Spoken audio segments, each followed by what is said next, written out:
샬롬 샬롬 샬롬 샬롬. 하나님 사랑합니다. 여러분 주 안에서 사랑합니다. 오늘 전도서 11장 1절에서 10절 좀 짧습니다. 11장이 우리 함께 합독했습니다. 너는 내 떡을 물 위에 던져라. 던져버리라고 그러죠. 여러 날 후에 도로 찾을 것이라고 하나님께서 조금 이해가 얼른 생각하면 안 되는 말씀을 하십니다. 그리고 청년들에게도 어릴 때를 즐거워해라. 내 청년의 날들을 마음에 기뻐해라. 마음에 원하는 길들과 내 눈이 보는 대로 행해라. 그런 하나님이 이 모든 일로 말미암아 너를 심판할 줄 알아라. 그것도 또한 생각을 하라고 이렇게 말씀하죠. 그리고 또한 가난하고 어려운 사람들을 잘 섬기라는 말씀도 빼놓지 않고 말씀하고 있습니다. 인간이 일상생활에서 추구해야 할 올바른 삶의 철학과 지혜를 권면하고 있는데, 특히 전도자는 가난한 자에 대한 구제를 강력하게 권면하고 있죠. 그런 자비와 베푸는 가치에 대해서, 베푸는 시기와 합당한 기회에 관해서 말씀을 하고 있습니다. 이어서 전도자는 인간의 삶에서 죽음과 심판을 준비할 것과 늦기 전에 젊은 시절부터 준비하라고 권면을 하죠. 힘써야 할 구제와 자비. 내 식물을 물 위에 던져라. 너는 내 식물을 물 위에 던져라. 여러 날 후에 도로 찾으리라. 예, 그 구제에 대한 비유적인 표현이죠. 예, 식물을 물 위에 던지라는 것은 보상을 바라보지 말고 너그러운 마음으로 그죠? 하나님께 바쳐라, 드려라. 예, 그게 정말 우리가 인간적으로 생각할 때 너무나 아깝고, 그거 드리고 나면 나는 어떡해. 요즘에 교회마다 굉장히 그 11조가 많이 줄어들고 있다고 그래요. 특히 그 퇴직을 하신 분들, 예, 노후를 생각을 해가지고 오히려 11조를 저축을 해서 내가 노후를 안전하게 살려면 돈이라도 있어야지 이런 마음들을 많이 갖는데, 예, 하나님께서는 그렇게 말씀하지 않죠. 도로 네가 찾을 것이다. 드려라. 믿음으로 드리라는 것을 말씀하고 있습니다. 그런데 그 모든 드리는 것이 인색함이 없는 너그러운 구제, 그것은 물질보다 하나님을 더 사랑하기 때문인 발로다. 그래서 11조는 하나님의 사랑에 대한 고백입니다. 가난한 형제의 의미에 대해서 신명기 15장 7절에 내 하나님 야훼께서 내게 주신 땅 어느 성읍에든지 가난한 형제가 너와 함께 거주하거든 그 가난한 형제에게 내 마음을 완악하게 하지 말며 내 손을 움켜주지 말고 나누라는 거죠. 또한 하나님께서 주신 것이다. 고린도전서 4장 8절에 너희가 이미 배부르며 이미 풍성하며 무리 없이도 왕이 되었도다. 우리가 너희와 함께 왕노릇하기 위하여 참으로 너희가 왕이 되기를 원한다라고 하나님께서 주시는 거라는 거죠. 많은 사람에게 그러니 너희는 나눠줘라. 예, 사람은 유한한 인간이에요. 그죠? 무한치가 못합니다. 앞으로 어떠한 재앙이 임할지 아무도 알지 못하고 부지런히 그리고 많은 사람에게 나누어줘라. 우리가 내일 일을 정말 한 치 앞도 못 본다고 하죠. 누가 이럴 줄 알았겠습니까? 하나님의 심판은 언제라도 이 땅에 임할 가능성이 팽배해 있다. 뭐 전쟁의 그 위험이 굉장히 많고, 우리나라처럼 이렇게 명절이 온다고 막 아주 그냥 해외로 나가려는 그냥 관광 그 인구들이 점점 늘어나고 있다고 합니다. 물질이 이렇게 풍요로워지다 보니까 우리나라 같은 나라가 없다 이런 얘기들이 있어요. 외국은 정말 무시무시할 정도로 긴장하고 다 자기 나라로 돌아가는 상황인데, 세계적으로도. 근데 우리나라는 정말 그런 부분에 너무너무 넉넉하게 여유자석하다는 얘기가 있습니다. 예. 자기 소유한 재물이 어려운 사람에게 베풀어줘서 나눠줄 줄 알아야 된다. 폭풍이 갑자기 불어닥치듯이 하나님의 심판은 사람들이 전혀 예측하지 못한 때에 오는데, 그때는 피할 시간도 없이 당한다. 소돔과 고모라성이 그랬고, 노아의 방주 때 그랬고, 아브라함이 그랬고, 롯이 그랬고, 그죠? 알 수가 없는 거예요. 이런데도 사람들은 아무리 얘기를 해도 듣지를 않습니다. 아무리 요나가 소리를 쳐도 모릅니다. 그러다 보니까 결국은 죄를 짓고 그것을 구제할 힘이 틈이 없다. 이것을 아는 자들은 자신이 할 수 있는 범위까지 최선을 다합니다. 많은 사람들에게 구제하고 자비를 베푸는 삶을 깨달아 아는 사람들은 그렇게 한다는 거죠. 많이 심으면 많이 거둔다. 고린도후서 9장 6절입니다. 이것이 곧 적게 심는 자는 적게 거두고 많이 심는 자는 많이 거둔다 하는 말이로다. 예, 구제를 좋아하면 풍족하게 된다고 오히려 잠언 11장 25절에 증거합니다. 구제를 좋아하는 자는 풍족하여질 것이요 남을 윤택하게 하는 자는 자기도 윤택하여지리라. 그리고 또한 3절에 보니까 오늘 본문이죠. 만사를 성취하시는 하나님이다. 전도자는 풍세를 살펴보는 자는 파종하지 않을 것이며 구름을 바라보는 자는 거두지 아니라 겁이 나가지고 비 올 건데 하고 그런 부분들 너무 걱정을 하면 그렇게 된다는 거죠. 3절에 보니까 구름에 비가 가득하면 땅에 쏟아지면 나무가 나무로나 북으로나 쓰러지면 그 쓰러진 곳이 그냥 있으리라. 풍세를 살펴보는 자는 4절이죠. 파종하지 못할 것이요 구름만 바라보는 자는 거두지 못하리라. 바람의 길이 어떠한가 아이벤 자의 태에서 뼈가 어떻게 자라는지를 내가 알지 못한 같이 만사를 성취하신 하나님의 일을 우리가 아무리 하려고 해도 알 수가 없다. 그래서 6절에 보니 너는 아침에 씨를 뿌리고 저녁에도 손을 놓지 말아라. 이것이 잘 됐는지 저것이 잘 됐는지 혹 다 둘 다 잘 됐는지 어쩌면 또 둘 다 안 될 수도 있어요. 그래도 하나님께서는 우리를 절대로 죽게 그냥 두시지는 않는다는 것을 믿어야 한다는 거죠. 환경과 조건에 지나치게 계산을 하면 하나님의 뜻을 이루어가지 못한다. 하나님의 뜻은 믿음을 가진 사람들에게 의해서 성취되어 간다는 것을 알아야 된다. 하나님은 온 우주를 창조하셨고 통치하신다. 우주의 모든 일들이 하나님의 섭리 속에 있다. 하나님은 자연계, 인간사 모든 것을 섭리하시면서 이 모든 것을 합력하여 선을 이루어 가신다. 만사를 당신의 뜻대로 하나님의 뜻대로 성취해 가신다라는 거죠. 비와 눈이 하늘에서 내린다. 이사야 55장 10절입니다. 이는 비와 눈이 하늘로부터 내려서 그리로 되돌아가지 아니하고 땅을 적셔서 소출이 나게 하며 싹이 나게 하며 파종한 자에게는 종자를 주며 먹는 자에게는 양식을 준 것 같다. 이 뭐예요? 하나님의 하늘에서 그 비와 눈을 내려서 어때요? 던져버려라 라는 말씀과 같죠? 그렇게 거둔다라는 거예요. 그게 바로 하나님의 법칙이니까 그 법칙대로 살면 반드시 거둘 거라는 겁니다. 모든 일에는 또한 때가 있다. 전도서 3장 1절이죠. 우리가 너무 잘 아는 말씀. 범사에 기한이 있고 천하만사가 다 때가 있다. 그렇기 때문에 그때 우리는 열심히 힘써서 일해야 된다는 거죠. 근면하라는 거예요. 6절에 보니까 그런 말씀이 있습니다. 너는 아침에 씨를 뿌리고 근면한 거죠. 저녁에도 손을 놓지 말아라. 이것이 잘 될지 저것이 잘 될지 둘 다 잘 될지 모르니까 너는 열심히 씨를 뿌리고 거두라는 거죠. 아침과 저녁은 모든 시간을 상징합니다. 아침과 저녁 하면 온 하루예요. 인간이 근면하게 일할 때 하나님께서는 결과를 분명히 베풀어 주신다. 인간이 열심히 한다고 해서 모든 일 또한 잘 되고 열매를 맺는 것도 아니죠. 그렇지만 그 결과를 하나님께 맡기고 우리는 그저 우리가 할 최선을 다할 뿐이에요. 뭐 더 이상 할 수 없는 것까지는 어쩔 수가 없습니다. 나머지는 누구에게? 하나님께 맡기되 우리가 할 수 있는 것은 열심히 해야 된다. 성도는 자신에게 주어진 기회를 근면히 행함으로 충실히 활용할 줄 알아야 되겠다. 힘을 다해 해야 한다. 전도서 9장 10절이죠. 내 손이 그 일을 얻는 대로 힘을 다해야 할지어다. 내가 장차 들어갈 수월에는 일도 없고 계획도 없고 지식도 없고 지혜도 없다. 수월은 그런 곳입니다. 그렇기 때문에 우리 살아있을 때 기회 있을 때 열심히 행해야 된다. 의를 심어야 한다고. 호세아 10장 12절에 너희가 자기를 위하여 고미를 심고 인애를 거두라. 너희 묵은 땅을 기경하라. 지금이 곧 야훼를 찾을 때니 마침내 야훼께서 오사 공의를 비처럼 너희에게 내리시리라. 이렇게 말씀합니다. 우리 모두는 그리고 가치 있는 인생이라고 7절에 빛은 실로 아름다운 것이라 눈으로 해를 보는 것이 즐거운 일이로다. 사람이 여러 해를 살며 항상 즐거워해라. 그러나 캄캄한 날들이 많으니 그날들을 생각할지로다. 다가올 일은 모두 다 헛되다. 오늘 일에 우리가 가치 있는 삶을 살라는 거죠. 하나님께서 창조하신 세상에서 열심히 일하며 나을 누리는 것은 참으로 복된 일이다. 세상에서 열심히 일하면서 그 속에서 기쁨을 누리는 게 인생사라고 계속해서 말씀합니다. 이 세상에 비록 죄에 오염되어 하나님의 영광을 온전히 드러내지 못한다 할지라도 하나님의 자녀는 그리스도 안에서 회복된 삶을 통해 그분의 영광을 드러내는 우리의 임무라는 거예요. 그러면서 기뻐하라고 말씀을 합니다. 사람은 이 세상에서 그가 어떻게 살아가느냐에 따라서 사후의 세계가 달라진다는 걸 꼭 알아라. 따라서 이 세상에 주어진 시간은 사람에게 있어 굉장히 가치가 있고 그렇기 때문에 굉장히 중요한 삶이다. 지혜의 유익이 돼서 전도서 7장 11절에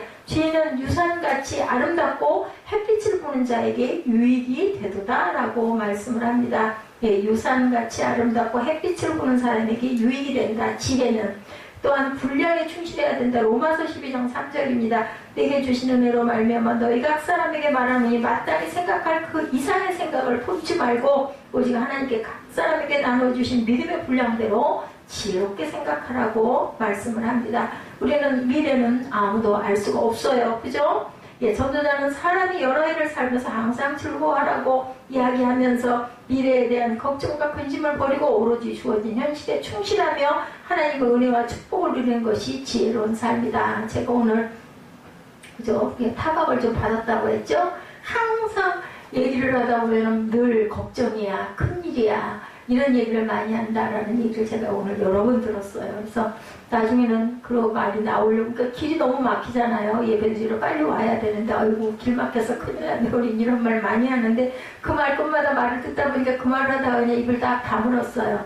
그죠? 그래서 속으로 내가 참 연약해서 그렇지. 저렇게 이렇게 자신감 있고, 길도 잘 알고, 사이길로 뒷길로 막 돌아와서 이리 갔다 저리 갔다 하면서 가는 사람은 길이 막혀도 어떻게든지 피해 가는데, 그런데 나 같은 사람은 그냥 꼬짝 밀리면 밀리는 대로 죽으면 죽으리라고 가다 보니까 어이구 길 밀려 어떻게 늦으면 어떻게 큰일 났네 이런 생각을 하는데 이게 은혜롭지 못한 말이기는 말이겠구나. 참 자신감이 부럽다라는 생각을 했습니다. 그래서 입에 올려서 자꾸 나도 모르게 내가 약하다 보니까 내가 못하다 보니까 엄청 힘들잖아요. 요즘에 세상 또 그런 마음도 들더라고. 너무 들어앉아있으니까 하나님이 다 끌어내가지고 그죠? 병원에라도 쫓아다니게 하고 사람 속에 섞이게 하고 피하지 못하도록 그죠? 똘똘해지라고 이럴 수도 있겠구나 하는 생각도 제가 합니다. 그래도 여전히 주차하는 거 그뭐죠 엘리베이터인데 찾아가는 거 그리고 맨날 여러 번을 갔는데도 예, 그렇게 많이 안 간 사람은 탁 한 번에 보더니 탁탁탁 알고는 닦았다가 고자리에다가 딱 앉혀놓는데 저는 그게 안 되더라고요. 그래서 참 예, 타고난 그 눈이다라는 생각을 했습니다. 하나님께서는 각자에게 이렇게 좋은 특징들을 주셔요. 뭐 누가 뭐 하나님의 사람이 아니라 세상 사람이다 하든지 말든지 죄종들은 세상스럽게 느껴지는 어떤 그런 어떤 기법으로 그 교회를 계속해 나간다 하더라도 하나님께서는 그 사람의 장점을 보시고 쓰시지 않겠는가. 나머지는 그죠? 열심히 만들어져 가는 거죠. 그죠? 우리가 마지막 인생을 가면서 이런 것처럼 누구에게는 다 특징과 장점은 있고 나머지는 우리는 판단하지 말고 좋은 점을 그죠? 다독여주고 부족한 점은 자꾸 기도해 줄 수밖에 없구나. 오늘 제가 그런 생각도 좀 했습니다. 예, 현실에 최선을 다하고 즐거운 마음으로 사는 것보다 미래를 잘 대비하는 일이 없다. 맞아요. 건강할 때 건강 잘 챙겨야 합니다. 저처럼 미련하게 꾸역꾸역 그죠? 그냥 너무너무 요거 꼭 해야 돼 하는 식으로 너무 넘치다 보니까 결과가 이런 날이 온다라는 걸 누가 알았겠냐. 솔로몬 지금 고백처럼 누가 알았겠습니까? 모르죠. 이 나이에 제가 이렇게 될 줄. 사는 동안에 우리가 기뻐해야 된다고 빌립보서 4장 4절이죠. 주 안에서 항상 기뻐하라. 내가 다시 말하노니 기뻐하라. 얼마나 기뻐해야 되면은 사도 바울이 다시 말한다 기뻐하라고 이게 명령형이거든요. 인생은 공수고라고 전도서 5장 15절에 그가 모태에서 벌거벗고 나왔은지 그가 나온 대로 돌아가고 수고하여 얻은 것을 아무것도 자기 손에 가져가지 못하리라. 그렇죠? 그렇기 때문에 우리는 그런 거 너무 아까워하고 연연해서는 안 된다. 청년들에게 9절에서 말씀하죠. 적극적인 자세로 살아라. 전도자는 청년에 대하여 어릴 때를 즐거워하여 청년의 날을 마음이 기뻐하라고 말씀합니다. 참 좋은 거예요. 지금 중고등학교 학생들 정말 좋은 건데 대학교 1, 2학년들 얼마나 좋은 건데 다른 것에 막 눌려가지고 그럴 겨를이 없이 사는 거. 그래서 보면 저희 어린 날이 훨씬 더 아이들에게는 그저 복된 날들이 아니었을까 하는 생각이 듭니다. 너무나 안 됐어요. 시간이 너무 없죠. 요즘 학생들 보면 정말 금쪽 같은 황금기인데 그걸 모르고 신앙을 거죠. 그래서 그러다 보니까 또 거기 스마트폰의 중독이니 뭐 게임의 중독은 이런 것들이 어떤 마음에서 채워지지 않는 욕구 때문에 그런 쪽으로 쏟아지는 게 너무 그런 학생들이 많지 않나 이런 생각도 들었습니다. 청년에게 마음에 원하는 길과 눈이 보는 대로 쫓아 행하라고 하죠. 그러나 이 말이 방종을 뜻하는 게 아니고 바른 마음과 바른 눈을 가진 사람이라는 전제하에 하나님께서 허락하신 생을 바르고 즐겁게 어떻게 적극적으로 최선을 다해서 살아가라고 권면하는 말씀입니다. 내 어린 때를 즐거워해라. 내 청년의 날들을 어떻게 하라고요? 마음에 기뻐하고 마음에 원하는 길들과 내 눈이 보는 대로 행하라. 그러나 하나님이 이 모든 일로 말미암아 너를 심판하실 줄 알아. 뒤에 딱 못을 박죠. 예, 하나님이 나중에는 너를 분명히 심판할 거야. 내 눈이 보는 대로 행해. 그렇지만 하나님이 보고 계신다는 거 네가 알아야 된다. 그런 말씀을 하는 거죠. 그래서 항상 청년에게 마음이 원하는 길과 눈이 보는 대로 쫓아 행해라. 그런데 방종하면 안 된다는 겁니다.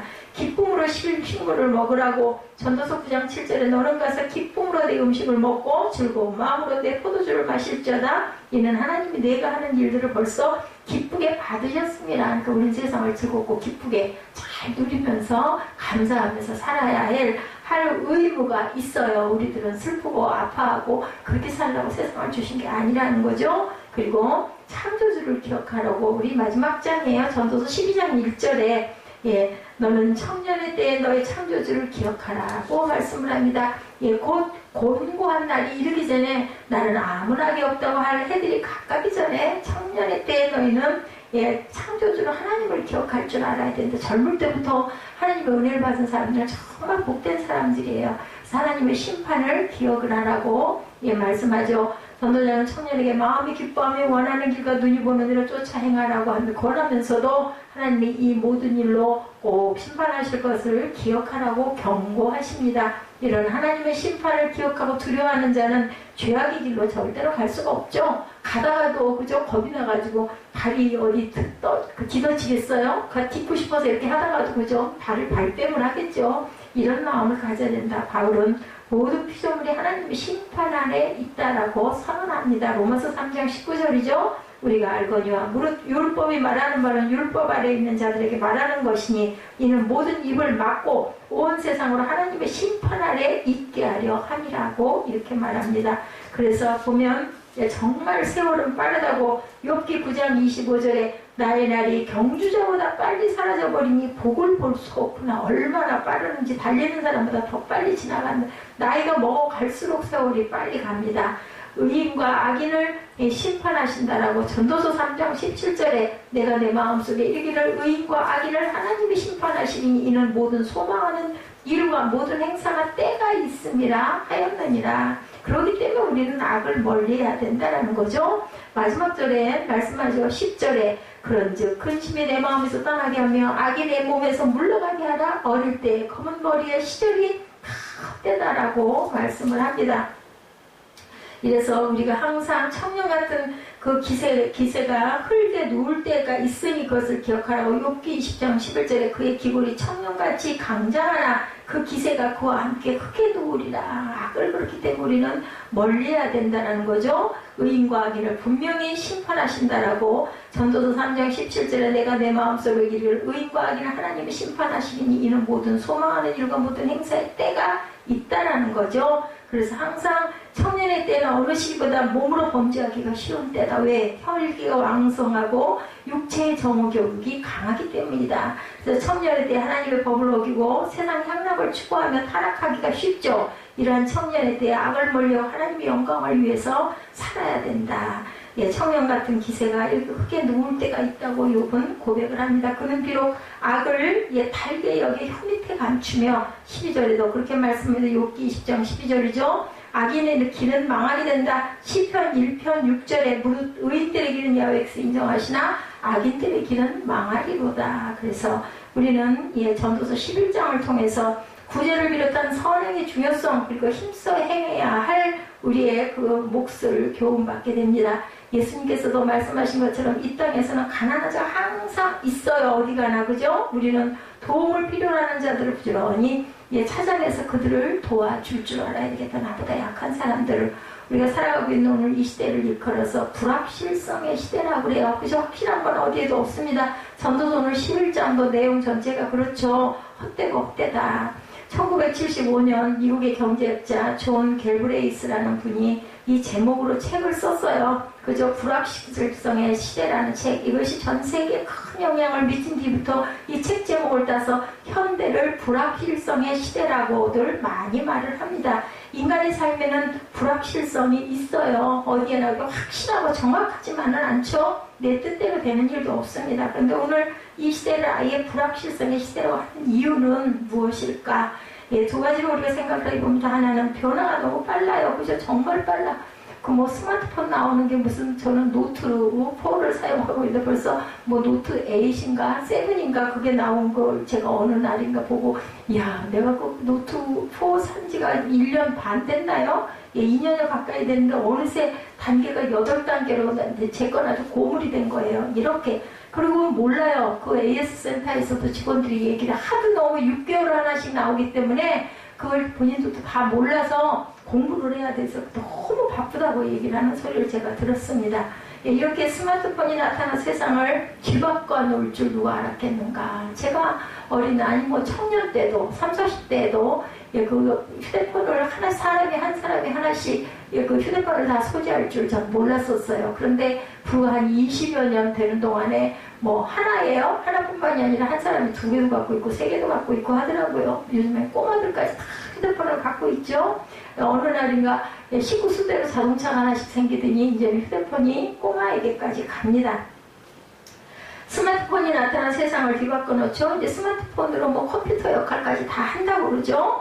예측하지 못했던 소니, 노키아, IBM 같은 세계로 활용하는 기업이 도태돼버리고 말고 이제 인공지능의 시대가 온다고 그러죠. 많은 직업이 없어질 것이라고 합니다. 많은 기업이 그렇기 때문에 또한 도태될 수밖에 없다. 사람을 쓰지 않으니까. 그런데 그 인공지능의 시대라는 것이 언제 어떤 형태로 도래하게 될 것인지, 그리고 우리 삶에는 어떤 영향을 미치게 될지 누구도 온전하게 예측할 수는 없는 상황인데 오늘 우리 시대를 그래서 불확실성의 시대라고 부른다고 하죠. 다른 하나는 불확실성이 과거와 달리 복잡한 형태를 띠고 있어서 예측이 힘들다. 오늘 우리가 사는 세상은 지구촌이라고 부를 정도로 전 세계가 그죠? 하나의 네트워크로 연결이 되어 있습니다. 뭐 어느 곳에서나 함께 그죠? 다 말을 주고받을 수가 있고 정보를 교환합니다. 세계 어느 곳에서 어떤 일이라면 이것이 전 세계로 금방 파급이 되죠.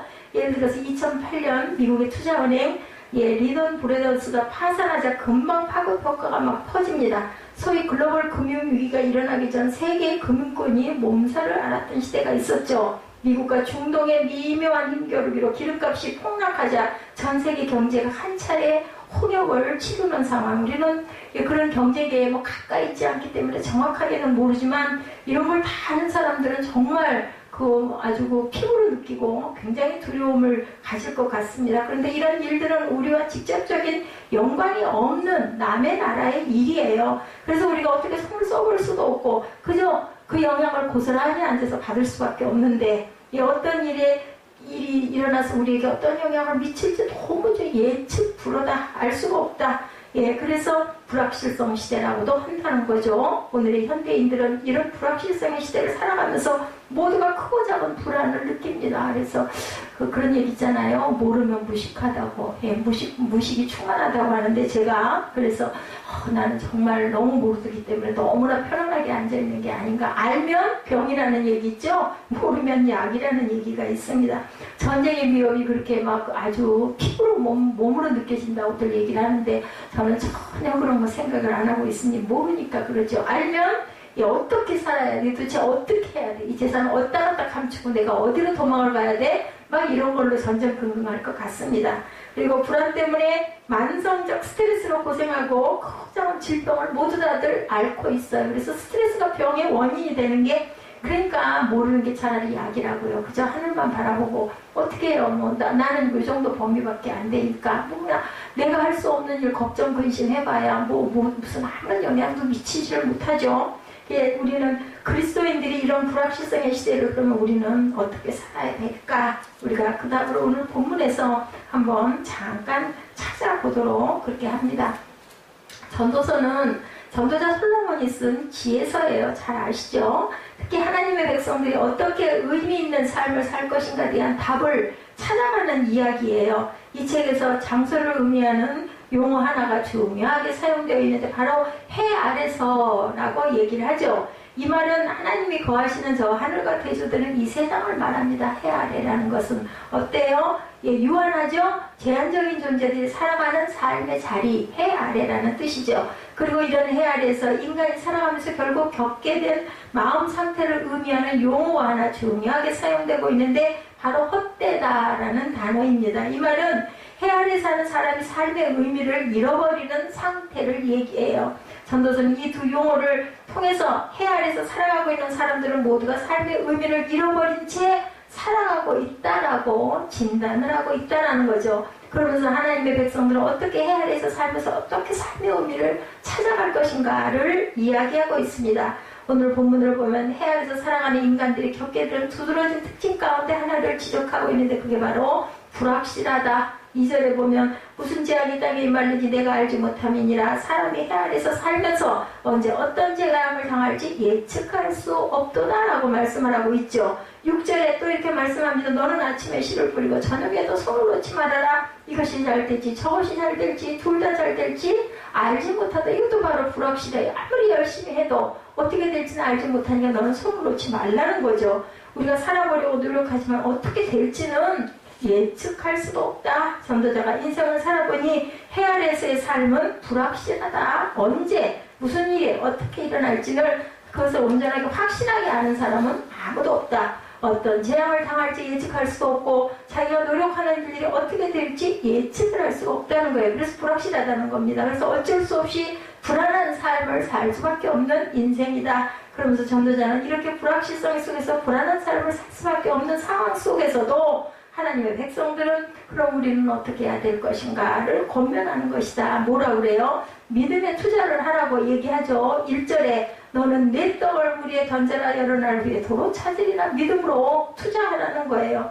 이 말씀은 배로 무역하는 상황을 배경으로 한 거예요. 그 시대에 배에 상품을 싣고 출항을 시키라는 그러한 말씀의 뜻도 가지고 있다고 합니다. 그래야 그 배가 돌아올 때 뭐를 갖고 와요? 그 물건을 싣고 가서 그걸 뭘로 바꿔갖고 돈으로 바꿔갖고 온다라는 거죠. 배를 띄워서 출항을 하면 풍랑 때문에 배고 침몰하면 어떻게 하나 그런 겁을 내서는 아무것도 못한다라는 거죠. 해적을 만나서 다 뺏기면 어떻게 하나 불안만 하고 있다면 아무것도 할 수가 없다. 그렇기 때문에 믿음으로 출항을 시켜야 한다라고 2절 이하에 말씀하고 있죠. 7배나 8배나 나눠줘라. 무슨 재앙이 땅에 임하는지 내가 알지 못한다. 구름이 비가 가득하며 땅에 쏟아지면 나무가 나무로 북으로나 쓰러지면 그 쓰러진 것이 그냥 있으리라. 풍세를 살펴보는 자는 파종하지 못한다. 구름만 바라보는 자는 거두지 못하리라. 너무 걱정을 하면 아무것도 못한다라는 거죠. 그렇기 때문에 불확실성 시대의 사람들은 투자를 머뭇거릴 수밖에 없다. 자칫 돈을 버는 것은 고사하고 투자금마저 날려버릴 것 같아서 염려, 근심, 걱정을 하고 움켜쥐고 있다는 걸 절대 투자들을 안 한다고 합니다. 그러다 보면 한 달란트 받은 종처럼 그저 한 달란트만 가지고 주님 앞에 결국은 서게 될 것이다. 우리 크리스찬들은 믿음으로 투자를 해야 된다. 하나님께 기도하고 하나님의 뜻을 따라 투자하고 하나님께서 함께 하시고 하나님께서 인도하실 것을 믿고 투자하고 나아가야 된다. 본문에서 2절에 7에게나 8에게나 나눠줄지어다 라고 말씀합니다. 무슨 재앙이 땅에 임하는지 내가 알지 못한다. 언제 어떤 재앙이 닥칠지 모르니 재물을 손에 쥐고만 있지 말고 어려운 사람에게 던져줘라. 나눠주라는 거죠. 불확실성 시대의 사람들은 지갑을 잠근다고 합니다. 어려운 이웃에게 가진 것을 나눠주려고 안 한다. 왜? 돈이라도 들고 있어야지. 아이고 그죠? 이거 죽으면 어떻게, 아니면 뭐 좀 큰 부자들은 어떻게 전쟁 나면 어디로 갈 것인가? 어느 은행에다 갖다 어느 해외 은행에다 이걸 저축을 해놔야 되나? 굉장히 그걸 살피고 머리가 많이 빠질 것 같아요. 그 생각하느라고 불안해하느라고. 그죠? 잠언 19장 17절에 가난한 자를 불쌍히 여기는 것은 야훼께 꾸어드리는 것이니 그의 선행을 그에게 갚아주시라고 성경에는 분명히 이렇게 말씀을 합니다. 어려운 이웃에게 나누는 것은 결국은 하나님께 투자하는 것이라는 거죠. 우리가 필요할 때 하나님께서 이자까지 붙여서 갚아주실 것이다. 마태복음 10장 42절에 주님께서 말씀하죠. 누구든지 제자의 이름으로 이 작은 자 중 하나에게 냉수 한 그릇이라도 주는 자는 내가 진실로 너에게 이르노니 뭐라 그래? 그 상을 결단코 잃지 않을 것이다. 그리고 그 사람에게 하는 것이 바로 나에게 하는 것이다 라고 예수님은 말씀을 하셨습니다. 작은 자에게 사랑의 손을 펴는 사람들은 주님께서 반드시 상으로 갚으실 것이라는 거죠. 말라기 3장 10절에도 그죠? 우리가 너무 잘 아는 11조의 말씀이죠. 만군의 야훼가 이루노라. 너희 온전한 11조를 창고에 들여 나의 두 양식이 있게 하고 그것은 나를 시험하여 내가 하늘문을 열고 너에게 복을 쌓을 것이 없도록 붙지 아니하나 보라. 이렇게 증거하고 있습니다. 그래서 항상 우리는 미래와 노후를 생각하면서 11조를 줄이는 그런 짓을 해봐야 결국은 그저 하나님께서는 그걸 지켜주시지 않는다라는 것을 우리가 알아야 된다. 그리고 오늘의 성실해라. 본문 4절에 뭐라 그래? 풍세를 살펴보는 자는 파종하지 못할 것이요 구름만 바라보는 자는 거두지 못하리라. 바람 없는 좋은 날 씨를 뿌리겠다고 바람을 살피는 사람은 씨를 뿌리지 못하고 비가 오지 않는 날 추수하겠다고 구름을 살피는 사람은 추수를 하지 못할 것이라는 거예요. 물론 농사 지을 때 풍세도 살펴야 되고 구름도 우리가 좀 잘 바라봐야 됩니다. 농사 지을 때 날씨는 매우 중요하죠. 날씨가 나쁘면은 올해는 굉장히 과일이 풍년이라고 그래요. 날이 한여름에 너무 뜨겁고 비가 안 와가지고 너무 당도가 높게 아주 과일이 풍년이라고는 합니다. 이렇게 날씨가 중요한 요건이기는 하죠. 그러나 자칫 잘못된 이런 환경 요소가 지나치게 중요하게 여기지다 보면 아무것도 못하게 된다. 너무 근심 걱정 염려하지 말라는 거죠. 환경 탓하면 자기의 불안을 감추기도 하고 환경 탓하면 자기의 게으름을 또한 핑계대기도 하고 프랑스의 문호 빅토르 위고는 신대륙을 발견한 콜럼부스에 대해서 이런 말을 한 일이 있다고 합니다. 콜럼부스가 위대한 것은 그가 신대륙에 이르렀다는 것을 잊지 않고 신대륙을 항해에 닷을 올렸다는 데 있다. 뭐 했어요? 행했다라는 거예요. 그런 생각을 한 사람들이 그 시대에 많았다고 합니다. 그런데 그것을 거기를 개척하고 이렇게 배를 띄워서 간 사람은 바로 콜럼부스였다라는 얘기입니다. 당시 스페인과 포르투갈 그리고 영국과 네덜란드에는 신대륙 발견에 꿈을 꾸었던 많은 사람들이 있었는데 대부분의 사람들이 날씨 탓을 했대요. 거센 바다의 풍랑을 탓하고 결국 그러다가 배가 뒤집혀 죽을 거야. 어이구 거기 갔다가 땅 끝에 떨어져 죽을 거야. 못 갔다라는 거죠. 근데 콜럼버스는 풍세만 살피진 않고 구름만 바라보지 않았다. 자기가 할 수 있는 최선의 준비를 다하고 과감하게 닷을 올렸다라는 그게 아주 굉장히 대단한 그러한 용기였다라는 거죠. 그것이 바로 위대하다는 겁니다. 할 수 있는 최선의 것을 다하고 아주 잘 살펴야 되겠죠. 그리스도인들은 콜럼버스와 같은 정신을 가져야 되는데 불확실한 시대지만 우리가 할 수 있는 최선의 노력을 다한 게 나머지는 누구에게? 하나님께 맡기고 닷을 올릴 줄 알아야 된다. 믿음과 용기가 있어야 된다는 거죠. 완벽한 환경이 만들어질까지 기다려보지만 그런 환경은 절대로 완벽하게 100% 오는 것은 없다라는 겁니다. 그런 환경이 이루어지면 이미 때가 늦을 경우가 많다. 본문 6절에 너는 아침에 씨를 뿌리고 저녁에도 손을 놓지 말아라. 이것이 잘 될지 저것이 잘 될지 두 달 잘 될지 아무것도 모른다는 거죠. 마지막은 누구에게? 하나님께 맡기라는 겁니다. 말콤 글래드웰이라는 분이 아웃라이어라는 책에서 전문가로 성공한 사람들의 예를 들었어요. 대표적인 사람이 빌 게이츠였다고 합니다. 빌 게이츠가 성공할 수 있었던 것은 남다른 좋은 환경을 가지게 되었기 때문이라는 건데 그 좋은 환경 9가지를 들었어요.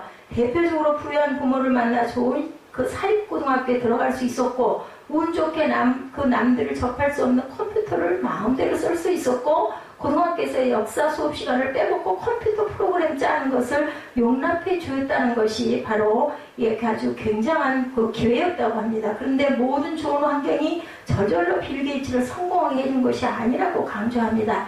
이 좋은 환경에서 편히 놀고 지낼 수 있었지만 그는 남다른 노력을 쏟아부어서 남다른 성공을 할 수 있었다. 불확실성 시대에도 최선의 노력을 다하는 사람이 성공한다. 어떤 환경일지라도 하나님께서 주신 기회를 맞아 최선을 다할 때 좋은 결과를 얻을 수 있다. 주어진 오늘에 성실할 때 소중한 열매를 얻을 수 있다. 그리고 또한 심판의 날도 생각하라고 그러죠. 본문 8절에 캄캄한 날이 많으리니 그들을 생각할지로다. 그리고 9절을 보면 그러나 하나님이 이 모든 일로 말미암아 너를 심판하실 줄을 알아야 된다. 불확실한 날들이 우리 앞에 있지만 결국 그 날들도 지나가죠. 우리가 생을 마치는 날 분명히 그날이 다가올 것이라고 말씀하고 그 뒤에 하나님의 심판을 받게 될 것이다. 불확실한 시대의 사람들은 앞날을 예측해보려고 무척 애를 씁니다. 그래서 미래학이라는 학문이 곽강을 받고 있다고 그래요. 서점에 가보면 다가올 미래를 예측하는 셀 수 없는 많은 책들이 산더미처럼 쌓여있고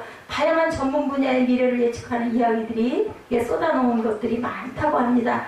또 한편으로는 불확실한 시대에 사업하는 것이 점을 보러 다니는 사람들이 많다고 그러죠. 뭐 하다못해 목사님들도 어디에다 개척을 하면 좋을까 그걸 점을 보러도 간다고 합니다. 수능을 앞두고 입생 부모는 말할 것도 없고, 선거를 앞두고 정치인들은 또한 말할 것도 없고, 근자에는 기업의 CEO 가운데서도 이것을 점집을 문을 두드리고 이것이 성공할 것인가 실패할 것인가를 점을 치기를 원한다고 하죠. 왜요? 불안하니까. 지푸라기라도 잡는 심정으로 허망한 일인 줄 알면서도 점집을 찾는 사람들이 늘고 있다고 그래요.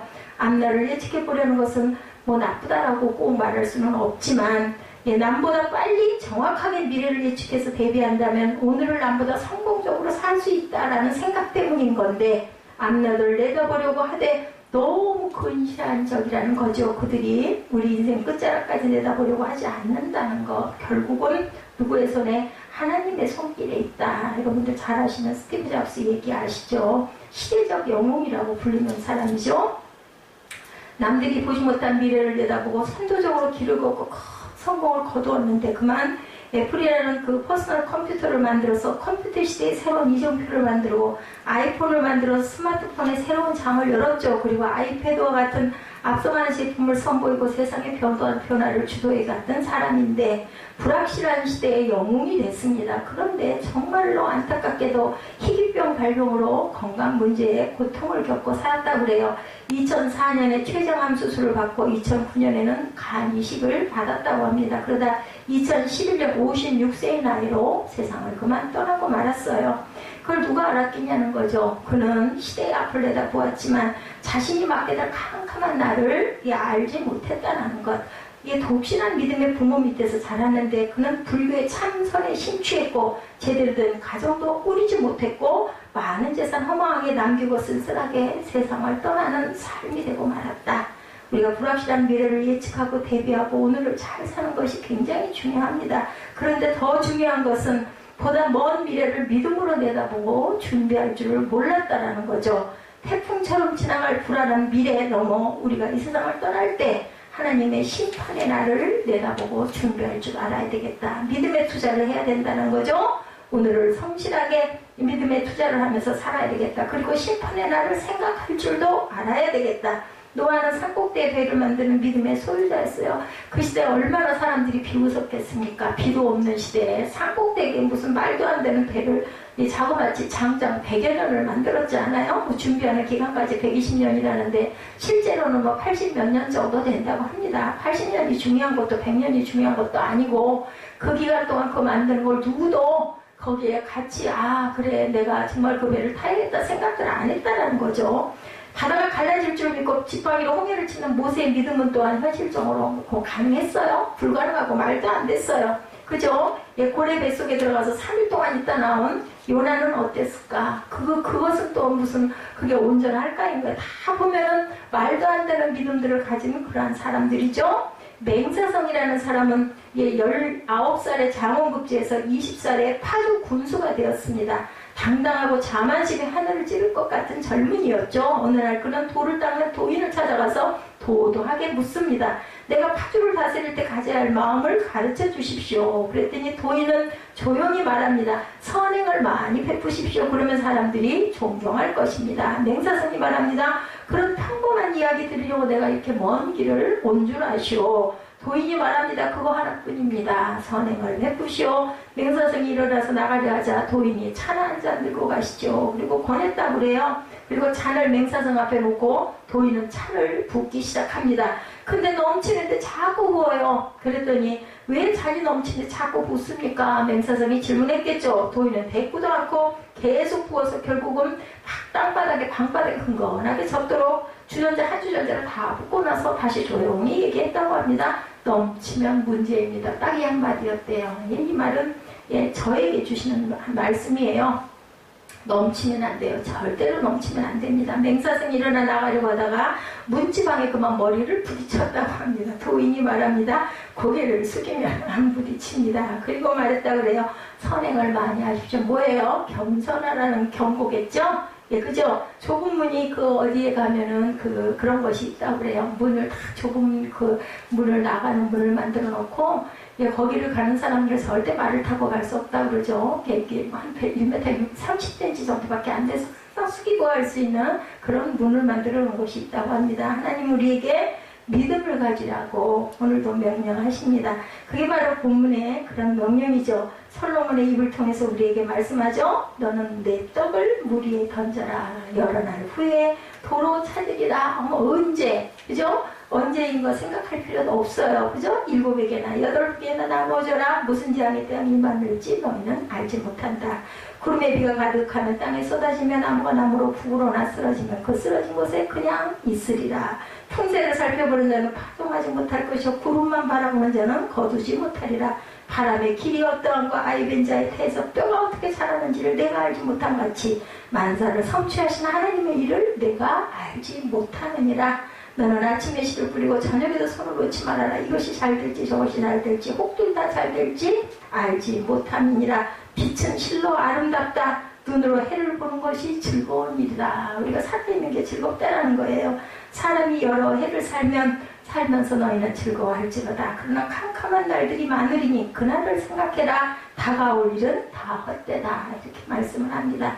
던지다라는 말이 히브리어로 사타흐라고 합니다. 이는 씨를 심는다는 의미가 아니고 던져버린다는 의미를 갖고 있다고 합니다. 낭비같이 보이죠? 도저히 거둘 가망성도 없는 단어인데 그러나 떡을 물 위로 던지면 반드시 도로 받게 된다. 이 말씀은 우리가 해석하기에 따라서 나쁜 땅이라도 던지라는 거예요. 좋지 못한 계절이라도 던져라. 내게는 지금 당장 희생이 되더라도 던져라.